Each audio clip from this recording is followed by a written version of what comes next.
Hello YouTube, DeGun out here. Today I'm just doing a short video about the first AR that I've gotten. Received this last week, ordered it online from Bud's Gun Shop and had it shipped to my local FFL. You guys might have seen a video that I did, of course not very many watched it, about me trying to figure out what kind of AR I wanted to get for my first gun. And what I ended up going with here is a fully assembled rifle from CMMG.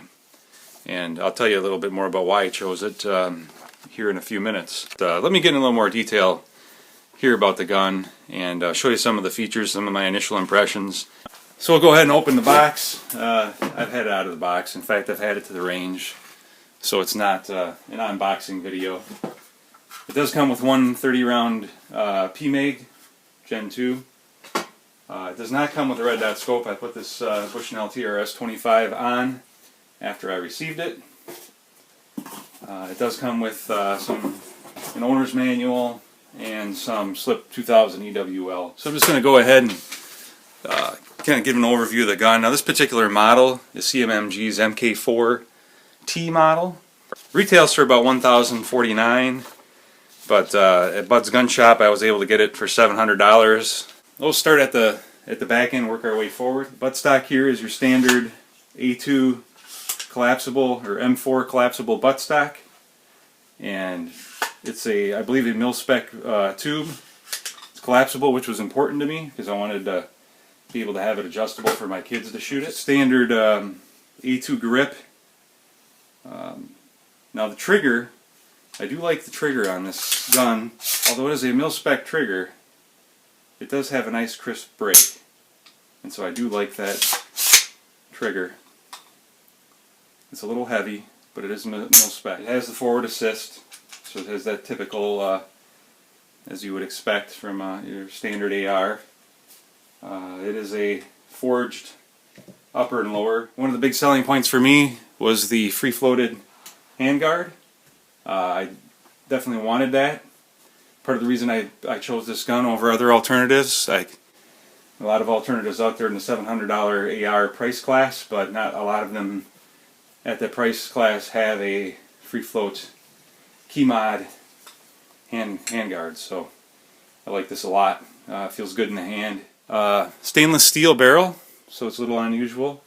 I did like that as well because that means I'm thinking from an accuracy standpoint, because it's not a chrome moly lining, that might be a little more accurate. Let's see if you can see the marking on here.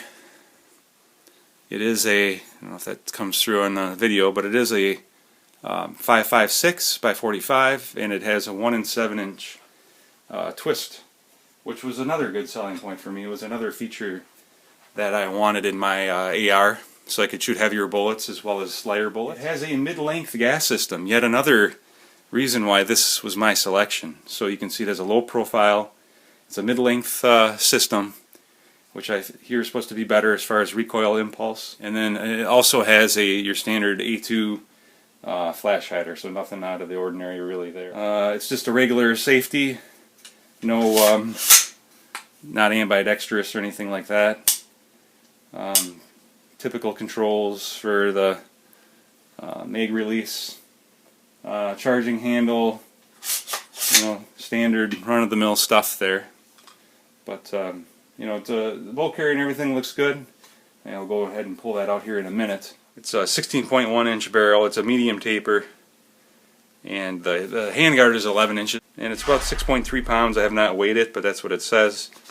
32 inches overall with the stock fully collapsed. The barrel is 416 stainless, and you can get this gun in 300 blackout if you prefer, or it's also available in 9mm and 22 long rifle. So I think that about covers the basic features of the gun. So I just pulled the bolt out of the gun. As far as I know, it's a mil-spec bolt. It is the M16 style. It has the longer end to it here. There's nothing really too much out of the ordinary to talk about with it.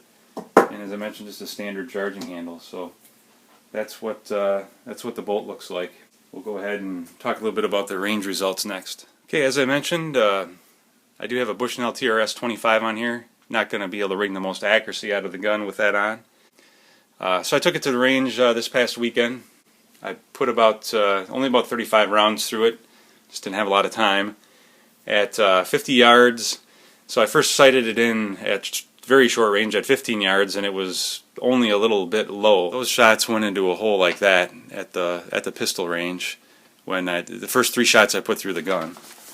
I started shooting at the 50-yard range to sight it in. So it was kind of high and to the right, and then I started moving the optic, making the adjustments for windage and elevation, and getting it close. Once I had it close, I threw a new target up and just put a couple rounds through to see where I was at, and it was those upper 2, and then so I realized I had to lower it. I had to adjust it a little bit more, and then I shot those 3 that you see there, and it was about just over half an inch.